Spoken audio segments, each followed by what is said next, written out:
Nako, press con ho ni Boying Ray Mulya ang ating pag-uusapan dito sa video na to at sesegwayin ho natin na mabilisan ang banat nitong si Doc Lorraine Badoy at nitong si Ka Eric sa mga kabalbalang nangyayari ngayon sa ating bansa. Pero bago yan, isang like at isang subscribe. Masaya na ho tayo dyan at sa mga gusto sumali sa ating community, yung joint button nandyan lang ho sa baba. Ayun na nga, rekta ho tayo sa nangyaring press con dyan sa Ombudsman kaninang umaga. Panoorin ho natin ito mga kababayan. Okay. Ano ho ito eh? Ito yung kung tawagin natin to sa PH update public enemy number 1. Si Boy Grim. Hindi kasi lahat na lang ho nang naging kilos ng mama na yan. Wala ho tayong nakita na para sa sambayan ng Pilipino. Tipong gumagalaw siya para sa administrasyon lang talaga nitong si Marcos Jr.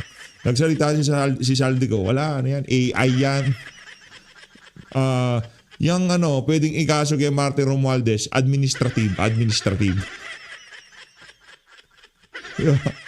Public enemy number 1, Boying Remulla. Okay. So, good afternoon. Good afternoon. At welcome to our briefing. Namiss ni Gusto ko Boying lang yan eh. magbigay ng kaunting update sa mga nangyayari. Nahiya ka pa, damihan mo na. Oh. Okay. And siguro mas maganda magtanong na lang kayo para isa-isa natin. Tanong na lang, di ba? Alam nga naman, di ba? Ano na yan kumbaga, nabigyan naman kayo ng listahan kung ano magiging scope ng press briefing, di ba? Alam nga naman, itanong nyo dyan kung sino yung nag-away na kapitbahay nitong si Boying. Hindi. Nabigyan kayo ng kopya kung ano yung magiging scope ng press con ni Boying. Saan iikot? Missing sa bungero, flood control fiasco, at napakarami pang kabalbalan sa administrasyon itong si Achip. Yung bawat subject matter na pag-uusapan. Sir, kanina po may nag-file regarding po dun sa PhilHealth transfer dito po sa Ombudsman against former PhilHealth Chief Ledesma and ES Recto. Ano po yung process na gagawin po ng Ombudsman dun po sa complaint? Evaluation muna. Of course, it has to undergo evaluation. It was filed this morning, and we will just look at the allegations to see if they're actionable, and of course, if it merits any further action on the part of the ombudsman. Siyempre, if we find it to be properly done and the legal basis to be solid, then we will proceed. But we have to evaluate everything first. Kailangan pag-aralan muna. Sir, follow-up lang po, no? Ano po kaya yung implication nun? Kasi may sinabi na yung Korte Suprema na wala namang criminal liability kay... Exactly. Kaya nga kasama yan sa evaluation. You have to look at the totality of the picture para malaman natin kung saan natin dadalhin yung kaso. Kung ano ang pwedeng gawin, kung ito ay mag-merit ng criminal liability o kaya meron pang ibang liability na pwede mag-attach. So, kailangan pag-aralan at evaluate lang. Sir, ibang topic lang po regarding po yung... Next topic na tayo, ha? Okay, sige. Thank you po. Yung alleged franchise violations po ni Kong Leandro Leviste po, kasi napag-usapan niyo po over the weekend na may ongoing probe po regarding this. May confirmation po ba ng sale ng controlling interest? Hindi, ganito yan, no? I will not be technical about it, but I can be... Hindi. Booking na naman kasi yung mga kapeknisan mo, Boying. Binenta. Nung nagsalita ang Meralco, wala na. Hindi na daw siya magpapaka-technical. legal about it. Oh. There's a principle in law that we say, what you cannot do directly, you cannot do indirectly. What you cannot do directly, you cannot do indirectly. Kaso wala naman binentang prangkisa pala eh. Paano yun? Meralco na mismo nagsabi ngayon, pagka kasi kinalaban mo si Leandro Leviste, kalaban mo na rin yung mga malalaking oligarko na kasosyo nitong bata na to, di ba? Kaya ngayon nagto-tone down ka na. Kasi ang problema, malamang sa malamang, pati itong si Loren Legarda, aalmahan niya yung pagbira na yan dito kay Lian Leviste. Pero base naman doon sa bata, sa tingin mo natin, sa prinsipyo at paninindigan ng bata na yun, talagang sasagupain niya itong mga damonyo na to. Mga devil ba? mga pahirap sa mga Pilipino. Ikaw ba, Ombudsman Boyeng Remulla, sa tingin niyo ba nakakatulong kayo sa progreso ng bansa? Pambihira. Pero base sa aking nakikita, ang tinutulungan nyo lamang yung isang pamilya na nasa Malacanang yan sa pag-upo nyo bilang ombudsman. So, Isang dyan scenario. nagmumula ang mga premise natin. Kaya sinabi natin na pinag-aaralan natin yung kaso ng Solar Philippines at yung pagbebenta nitong spin-off company under as a subsidiary and intimately related to Solar Philippines. So yun eh. We have to look at it from that point of view. Kung hindi pwede mong ibenta yung isa, gagawa ka naman ng kontrata, gagawa ka ng subsidiary, baka naman pinaiikutan mo na yung batas. Baka naman. Ang term na ginamit, baka naman. Oh, yun ang problema. Ngayon, yung yabang nito nung unang nagpa-interview siya na, di pwede yun. Bata ka pa lang, i-flip mo na, ibibenta mo. Ngayon, hindi na binenta. Baka naman, iikutan. Kasi yung una niyang sinabi, fake news pala, palakpakan. I-fix natin. Yun. Palakpakan. Di ba? Baka Common naman. sense to all of us. Should be common sense to all of us na hindi dapat nangyayari yan. But anyway, that being the case, pinag-aaralan talaga namin yan. Yun, pinag-aaralan pa lang. Pero yung angas mo doon sa unang banat mo, bigla nang nawala ngayong mga panahon na to. Kasi nga naman, baka naman. Kasi nga, hindi ito simple case lang ng violation. Hindi, yung pagpapaliwanag mo doon, simple-simple lang eh. Bata ka pa lang eh, walang hiya ka na, finlip mo. Di ba? Di ka ba nahihiya niyan? Nanay mo, senadora, pero ngayon pinag-aaralan na lang. Palakpakan. Of franchise. It goes deeper into the country's energy picture. Wow. Kasi kung ganyan ang mangyayari sa Alam atin, nyo, kung di nyo kilala yan si Boyeng Remulla, the way na mag-deliver siya ng pagsasalita niya, malamang sa malamang paniniwalaan nyo yung ulikba na yan eh. Diba? Malamang sa malamang paniniwalaan nyo yan. Pero kung kilala nyo, karakas ng mama na yan, ano man ang salitang lumabas sa bunganga ng mama na yan, wala ho kayong papaniwalaan ni isa dyan. Kaya lang naman ho sila hindi naghihiwalay nitong si Marcos Jr. ng administrasyon kasi meron ho silang iisang kabalbalan na ginawa sa sambayan ng Pilipino. Diba? Kaya ika nga, mangyari ng mangyari, hindi ho maglalaglagan yung dalawa na yan. Kasi alam nila ang baho ng isa't isa. Yang nangyari kay Atong Ang, yang nangyari kay Bantag, yang nangyari kay Teves, anak ng Tokwa. Mga kalaban lahat sa negosyo at politika. Palakpakan. merong kukuha ng ganyang franchise, exclusive at that, more of a monopoly. We will base our energy plan because of the actuations of this company, which later on turned out to be very questionable. Siyempre, you have to examine the milieu. Tingnan mo yung nangyayari. Kasi nga, yung energy mix ng bansa, mahalaga yan eh. Yeah. Dapat dyan, seryoso tayo dyan. Hindi ito laro lang. Makakala na ibang tao, laro lang to. This is very important to the country. Yeah, very important yan. Diba, lagi niya bago matulog si Boyeng Remulla, yung energy ng Pilipinas, nasa utak niya yan. Di ba, Boyeng? Kaya natin pinag-aaralan yan. Oo, sige. And then Ombudsman has Rep. Leviste heeded to your call nga po na magpakita ng lahat ng documents he has regarding this matter po. Nakausap na po siya about it. Hindi ko pa siya kinakausap. Basta pinag-aaralan na namin yung kaso. And we will get in touch with him in case we need him to respond to anything. In case we find that there's really ground. Ganyan lang naman nung kasi yan. Nagsasalita siya doon sa mga kaibigan ko dyan sa House of Representatives na nasa listahan nitong si Cabral. Bigyan natin siya ng pagkakaabalahan niya. Imbestigahan natin yung mga kumpanya niya. Di ba? Boyeng, anak ng Tokwa, parang teleserye nangyayari sa Pilipinas, no? Di ba? Pero balita ho natin yung sila Garjola, yung mga malalaking individual na napakalalim dito sa issue ng mga maanumalyang flood control, nagpapalabas daw ng sandamukal na pera. Hindi na rin naman nanggaling sa atin na di umano tinangkang suluhulan itong magkapatid na to ng 1 bilyong piso para tumahimik dito sa issue ng mga maanumalyang flood control. Pero base sa ating nakikita, hindi naman ho sila tumahimik. Iniiba lang ho nila usapan. Palakpakan. for us to start asking questions from him, saan doon na lang kami mag-usap, officially na lang. Kasi wala na tayong mapapala dyan. Wala Natawid na. Wala na, na-fake news tayo, na-fake news na naman eh. Pero kung merong pinanghahawakan yan, dahil napakatindi ng mama na yan, nuknukan ng kayabangan niyang si Boying Remulla na yan.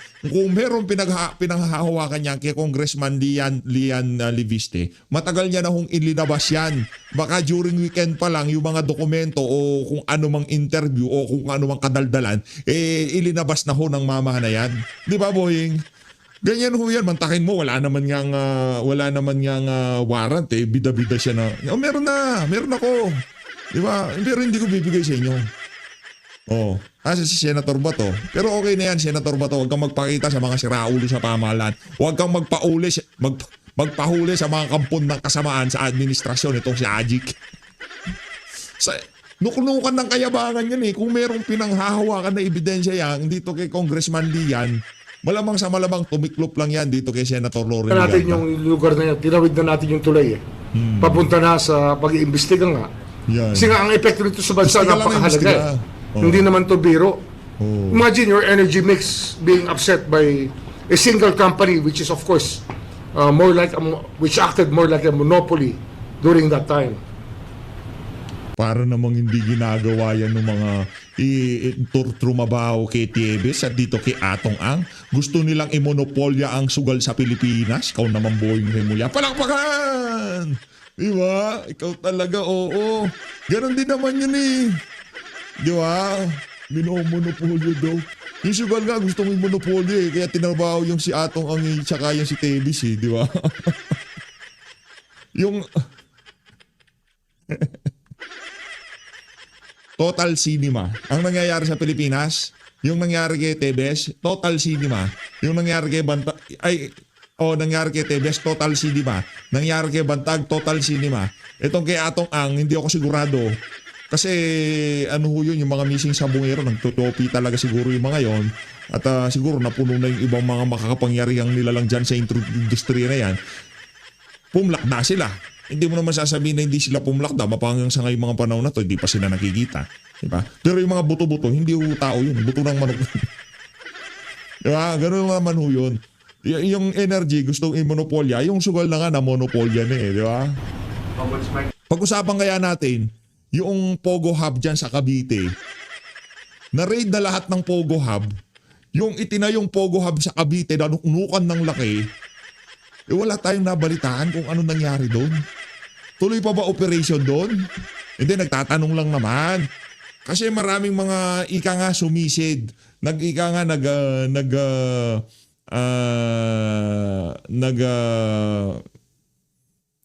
Nagtago. Ano ba magandang term doon? Yung mga pogo na, kasi wala nang lisensya, hindi na pwede mag-operate sa Pilipinas. Kumbaga naging illegalista na. Ayan, tanong ng mga kababayan natin, Check Boying, yung bang Pogo Hub sa Cavite, operational pa ba? Nagtatanong lang naman, huwag ka magaling. Maybe just follow up on that.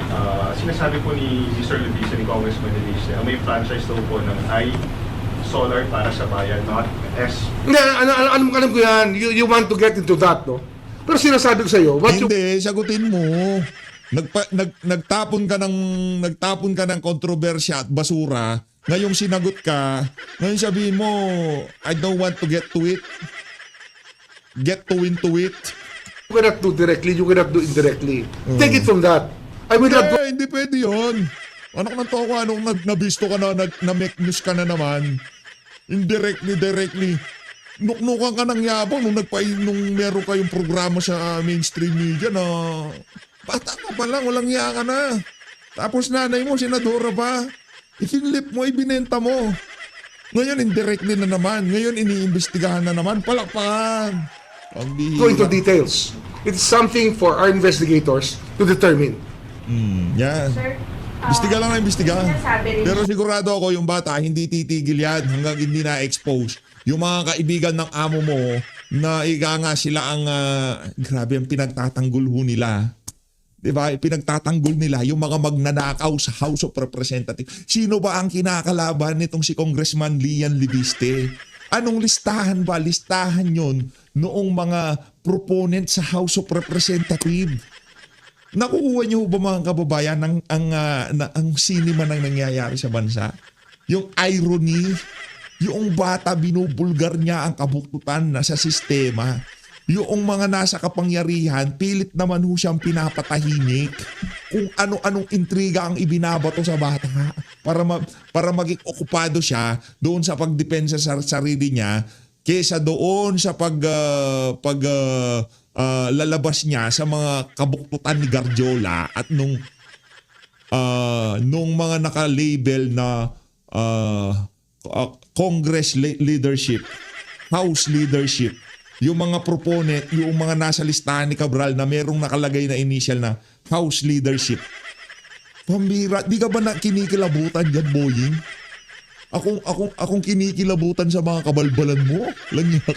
Siya na hindi dapat siya yung at fault dun sa, hindi kasi may non-delivery sir dun sa promise ng Solar Philippines.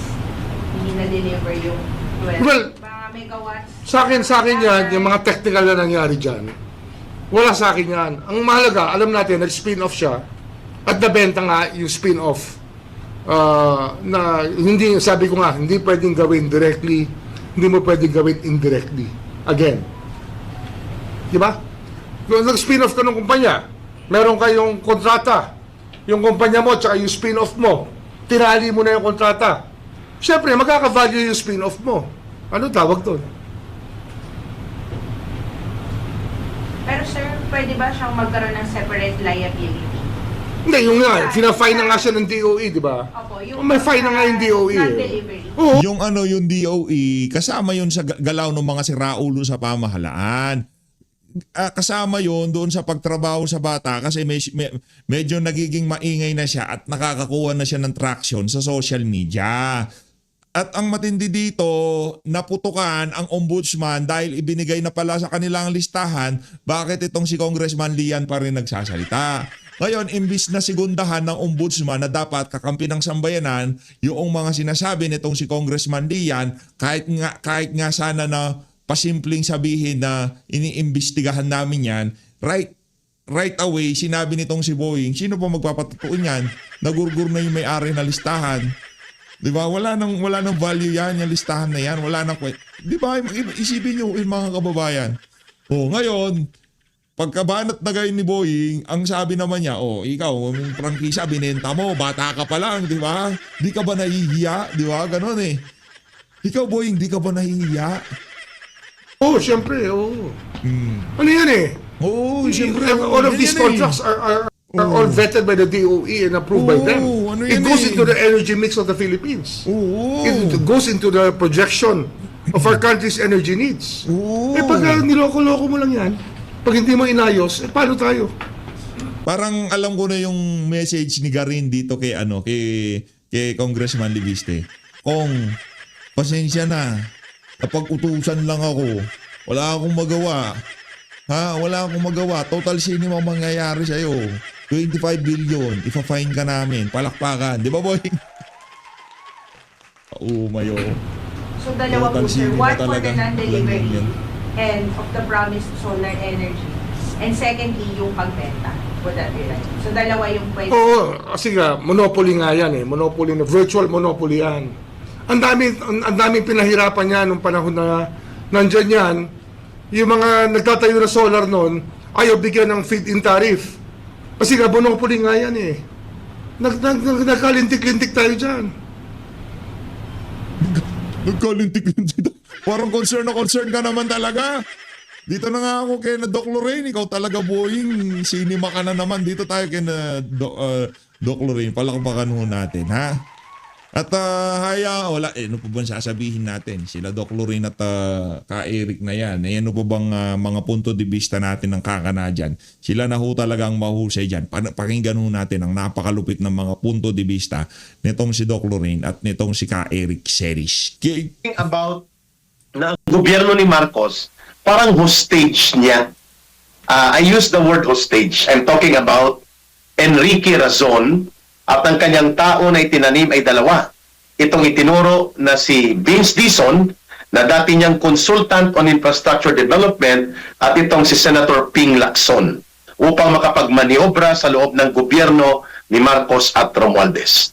Ma'am, nakita mo rin po ba itong post ni Miss CG Hero at ginawa niya ito sa kanyang Peanut Media Gallery portal. Your take initially on this, ma'am, at hihimayin natin gaano kadelikado na ang isang oligarko superbilyonaryo ay siyang nagdidikta at nagmamanipulate sa isang gobyerno kagaya ni Marcos. Alam mo, sabi ni PRRD, no, he educated us. Sabi niya, yung customs, corrupt yan. Gobyerno, napaka-corrupt, no? Pero wala yan sa kalingkingan ng ninanakaw ng mga oligarkyo sa Pilipino. No, and in the totem pole of political power, ang pinakamababa na nandyan ay mga politiko, no, yung mga political players, mga nasa gobyerno, kahit na pangulo ka, pinakamababa ka, ang mataas diyan ang oligarkyo. And this is happening all over the world. At saka noon pang panahon, kaya nga Sang-ayon ho tayo dyan sa sinasabi na yan. Nitong si Doc Badoy, no, na talagang mga malalaking kumpanya, mga oligarko ang nagpapagana sa Pilipinas. Pero kung titingnan ho natin, kahit na sa buong mundo, mga malalaking kumpanya ho talaga. Sa totoo lang, hindi ho yung, sa tingin niyo ho ba, itong si Donald Trump, siya ho ang nagpapatakbo sa Amerika? Interest ho ba, kagustuhan ho ba ni Donald Trump ang mga nangyayari dyan? Siya lang ho ang pronta, pero doon behind the scene, meron hong mga malalaking businessman na nagpapatakbo sa ekonomiya ng buong mundo. Yun ho yun. Pawang mga puppet lang ho yung mga politiko na yan. Yung mga politiko na yan, yung mga humahawak sa pwesto sa pamahalaan. Pawang mga puppet lang ho yung mga yan. Noong mga malalaking interest na nasa likod ng mga bawat bansa. Di ba? Ganun ho yun. Kaya yung kinabuhing Remulla, hindi na yung kinaboying, forget, halimbawa na lang yung nangyari kay Tebes at dito kay Atong Ang, business din ho yan, yung mga malalaking oligarko na gusto nilang suluhin yung mga business na pinanghahawakan nitong mga tao na to. Ganun ho yun. Gustong gawing monopolya. Hiramin natin yung salita ni Boy. Gusto nilang gawing monopolya. Kaya nga pag nagkaroon ng revolution, inuuna sila eh. Sila talaga yung binibitay, di ba, ng taong bayan. Kasi talagang yan yung pinaka-greedy. No, I don't understand it eh. Kasi I don't understand, well, for us ordinary people, no, you cannot wrap your mind around that kind of greed, di ba, na talagang, and mga kingmakers sila, no? So the kind of grief and suffering that someone like an oligarch like Enrique Razon has given to our country is inestimable. Hindi mo maestima yan. No, so at itong mga unggoy niya, you know, monkeys on a chain like Vince Dizon. Mga walang prinsipyo yan, sumusunod. Kasi I think at the end of all of this, no, Eric, is character again eh. Why should you be enamored with a oligarch? 'Di ba? But that's what I see eh. Kasi I know these people and I've been in the presence of these people when I was in government and even outside government. Parang you can see the reason kung bakit nakakalusot ang mga oligarkyo is kasi ang mga tao na nakapaligid, mga Pilipino ordinaryo, ina-admire pa sila. 'Di ba? Pero nung panahon ni PRRD talagang nilatigo niya yan, no? Pinagbayad niya ng tax kasi nga sa isip nga nila they are privileged and entitled, no? Hindi nila kailangan magbayad. Parang ganyan, 'di ba? Mga squatter, mga ugali na mga yan, no? Tama. Ma'am, maganda yung pinunto mo ha.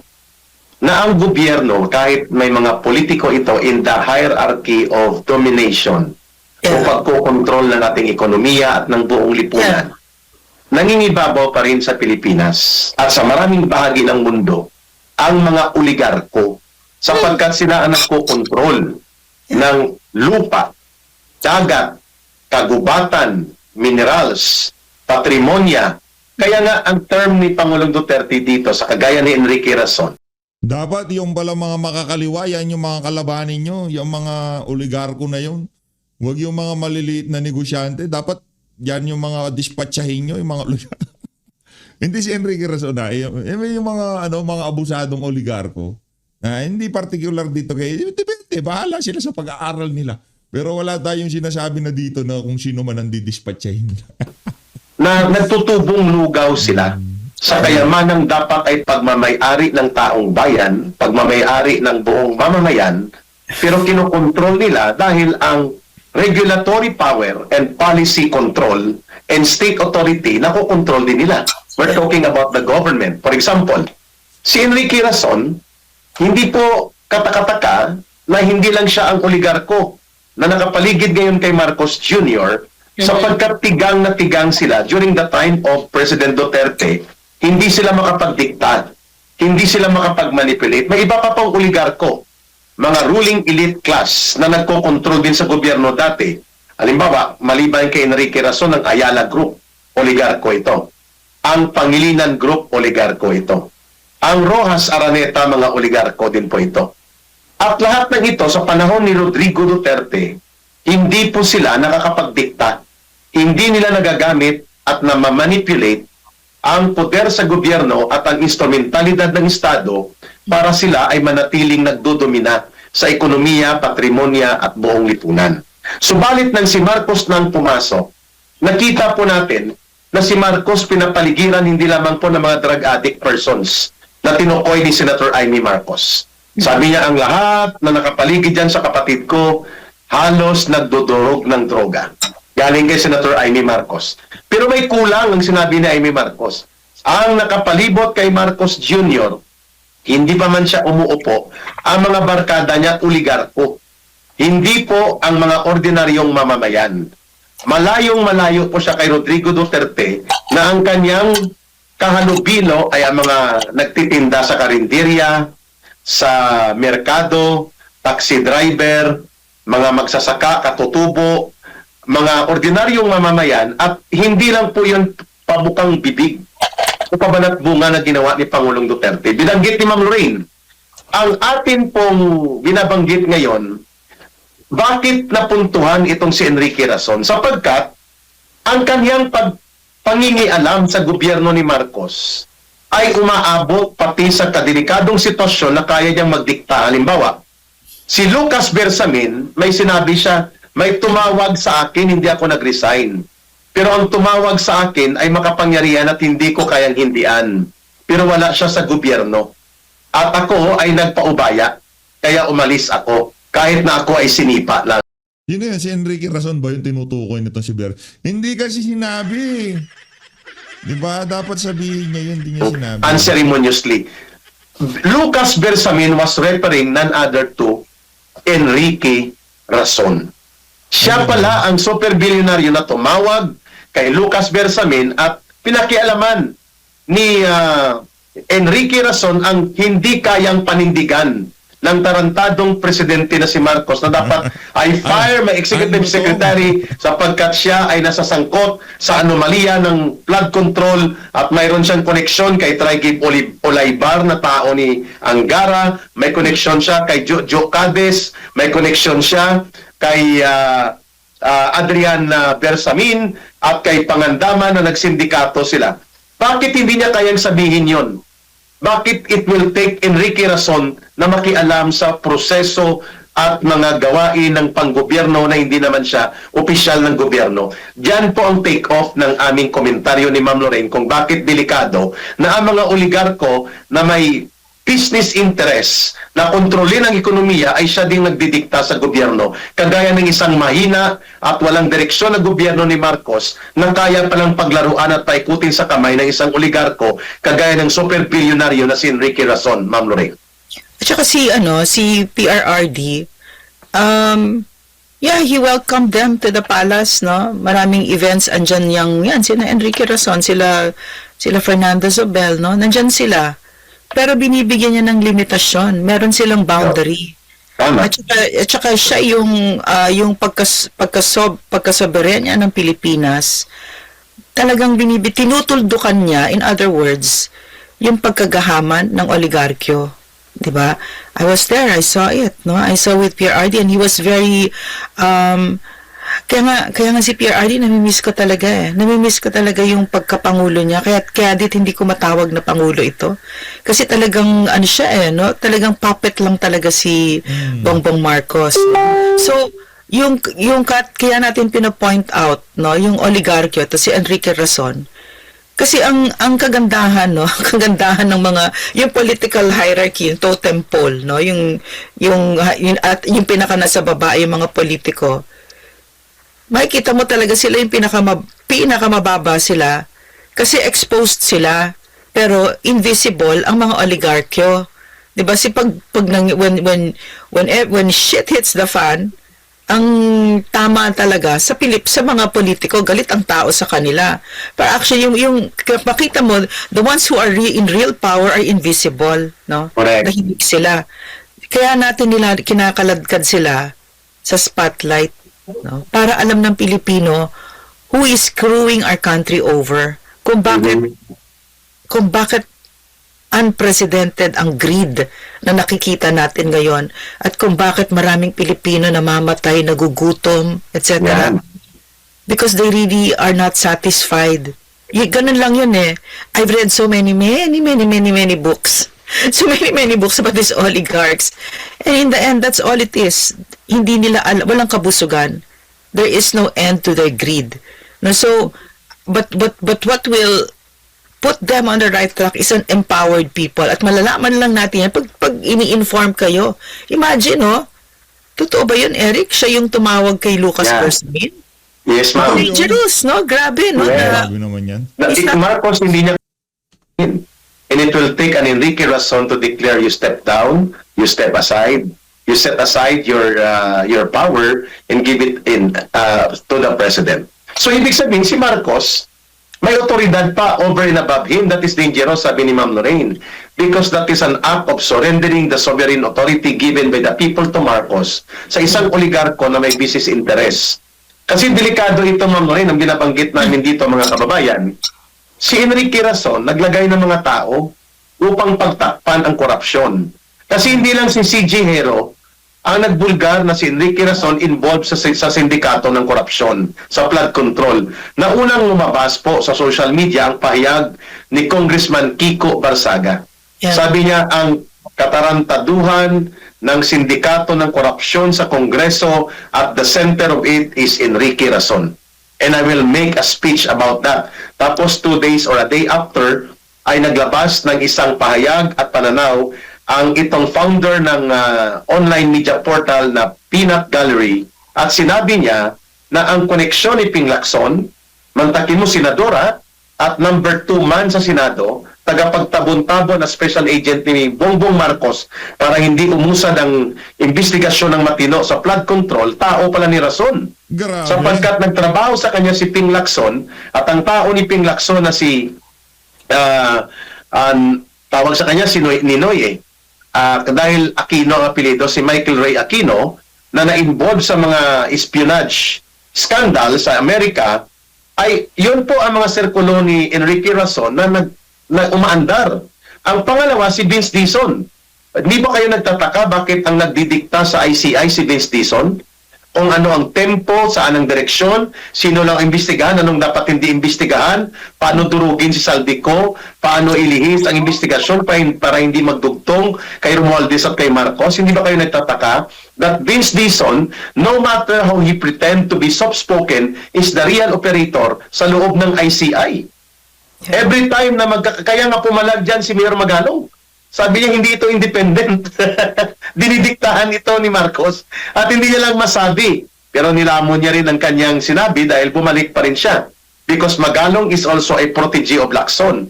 So pumalma siya, bumalik pa rin siya sa ICI. Pero hindi na siya nagpailalim sa ICI. Mga kababayan, ano po ang pinakapunto namin ni Ma'am Lorraine? Bakit namin iniimay ito? Bago namin puntahan ang contrast kung paano inilagay ni Pangulong Duterte ang lugar ng oligarko sa gobyerno ng siya ang presidente.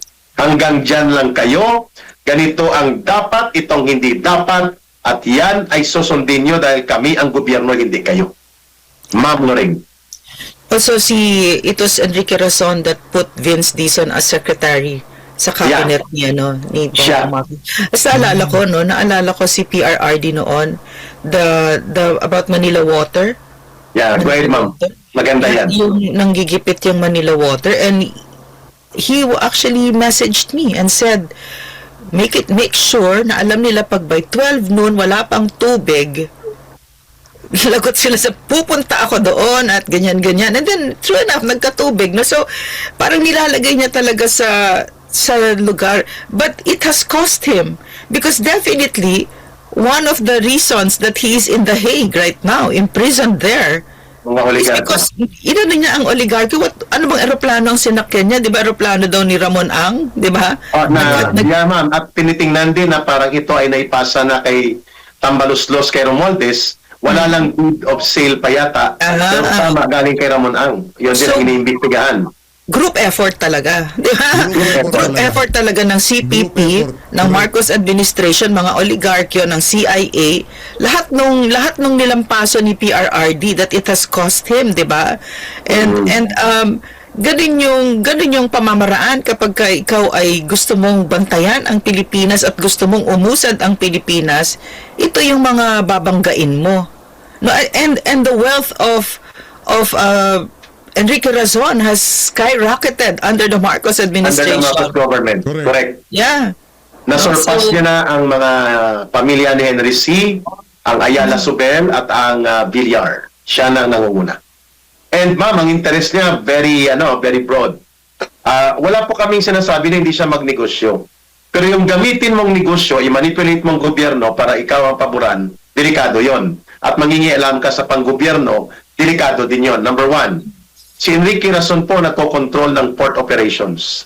Ang Harbor Center, the biggest port terrains operations sa mga cargo at iba pa, hawak ni Enrique Razon. That's a multi-billion business.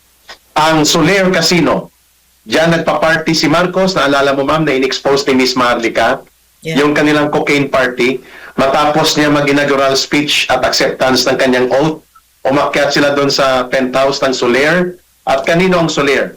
Kay Enrique Razon. At sino ang kanyang chief security officer? Si Michael Ray Aquino. At during the time, consultant niya rin si Ping Lacson. Hindi pa siya nakapasok sa... But we're talking about 2022. Si Enrique Razon din po ang nagko-control ngayon ng More Power Electric Corporation na bigla na napunta sa kanya ang franchise sa Iloilo City. At ito ay napakalaking franchise, ma'am, ng Power. Siya may-ari ng More Power. Siya din po ang involved, mga kababayan, sa Kaliwa Dam water concession contract sa gobyerno na pinuna ni Pangulong Duterte. Hindi lang natapos kasi inabot ng termino niya si Pangulong Duterte na dihado ang gobyerno kaya pinareview niya ito. Kaya hindi umusad kaagad. Itong Kaliwa Dam project na ginagamit ng mga kaliwa, ng mga CPP, NPA, NDF, Ma'am Lorraine. So may business interest siya. Yeah. Na ang kanyang interest ay kailangan niyang gamitin ng gobyerno at ngayon nakakita siya ng buwelo sa ilang ni Marcos at Pilar Romualdez. And one of the reasons kung bakit napakayaman ng China, no, is because yung mga oligarkyo nila walang say sa gobyerno. Wala. Talagang wala, zero. Saka yung mga major na mga sektor sa bansa nila pagmamayari ng Estado.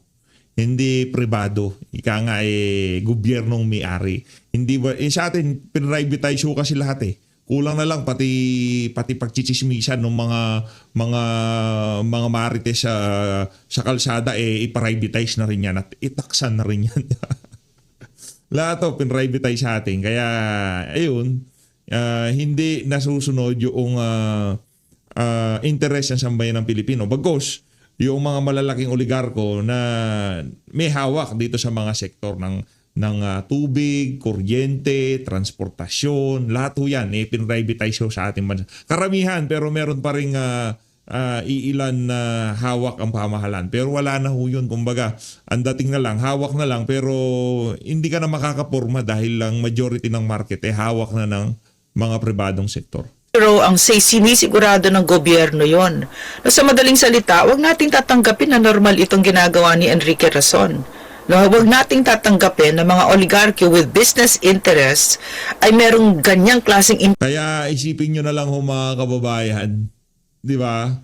Kung ang House of Representatives gusto nilang ma-impeach itong si VP Sara, kung ang Senado gusto ma-impeach si VP Sara, Malacanang gusto ma-impeach si VP Sara, at ngayon, alam nyo na ho kung sino yung di umanong may control o nanggugulo o nangungurap sa mga government official, matakot ho kayo mga kababayan dahil gagawin ho lahat ng kaparaanan ng mga oligarko na yan para hindi makabalik itong si VP Sara, itong mga Duterte sa Malacanang. Kaya sa 2026, magtulong-tulong ho tayo. Lahat ho, kung gusto nyong maging vlogger, magsalita sa social media, maging political vlogger, magtulong-tulong ho tayo. Kailangan na kailangan ho yan ngayong mga panahon na to. impluwensya sa gobyerno na sila na mismo ang nagpapatakbo sa gobyerno. No? Kasi tayo yan Pilipino yan no? Atin yan. Hindi yan sa oligarkyo. No? And of course, gagawa siya ng desisyon na pabor sa kanya. Correct. Correct. So, hindi Ma'am, ang malalaman, ma'am, we have received information. By the way, ma'am, pasensya, ipasok ko to sa tinatalakay mo. Kung bakit Anyway, kung gusto nyo kung panoorin ang kabuuan ng talakayan na yan, itong si Ka Eric at itong si Doc Badoy, punta ko kayo. Bagwish ng Agila para ang kabuuan ng video na yan ay makita nyo. Maraming salamat po sa pag-support sa PH Update. Mag-ingat po kayong lahat. Mahal natin Pilipinas. Abangan po natin kung mga susunod na kabanata sa mga kabalbalan nito si Boying Remulla. At ika nga ito pong si ano niya ba tong si Boying Remulla? Diba? Napapaisip na ako ngayon talagang lahat na lang ho ata talaga we are at the mercy dito sa mga mga oligarko, di ba? Na kumbaga yung tayo, hawak ho tayo sa leeg nitong mga walang yung oligarko na to. Kaya kung umaasa ho kayo na aasenso Pilipinas, iigi ang kalagayan ng ekonomiya, gaganda ang estado ng kabuhayan ng bawat Pilipino sa administrasyon na to. Huwag ho kayong umasa dahil yung bagay na dapat ay mapunta sa sambayan ng Pilipino, napunta na ho sa mga kaibigan nilang mga oligarko. Mahalin ho natin ang Pilipinas.